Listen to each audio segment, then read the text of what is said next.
சோம்பேறி ஒருவனின் கதை.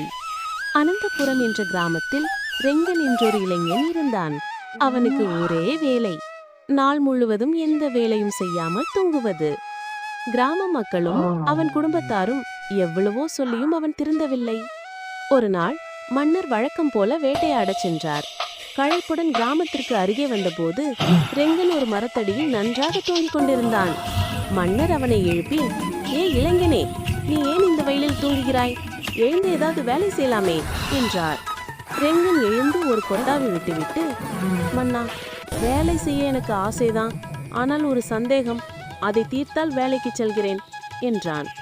மன்னர் வியப்புடன், என்ன சந்தேகம் கேள் என்றார்.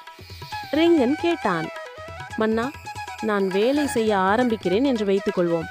வேலை செய்தால் பணம் வரும், பணம் வந்தால் வீடு வாங்குவேன், வீடு கட்டினால் கல்யாணம் செய்து கொள்வேன், கல்யாணம் செய்தால் குழந்தைகள் பிறக்கும், குழந்தைகளை பார்த்து களைத்து போனால் நான் என்ன செய்வேன்?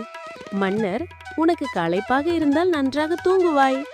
ரெங்கன் உடனே எழுந்து மன்னரின் காலை தொட்டு கும்பிட்டு, மன்னா, மிக நன்றி, நான் இப்போது செய்து கொண்டிருப்பதுதான் நீங்கள் கடைசியாக சொன்ன செயல்.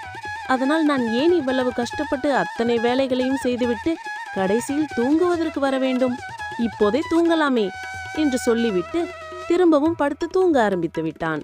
மன்னர் அந்த சோம்பேறியின் தர்க்கத்தை கேட்டு சிரித்துக்கொண்டே, இவனை திருத்தவே முடியாது என்று தன் பயணத்தை தொடர்ந்தார்.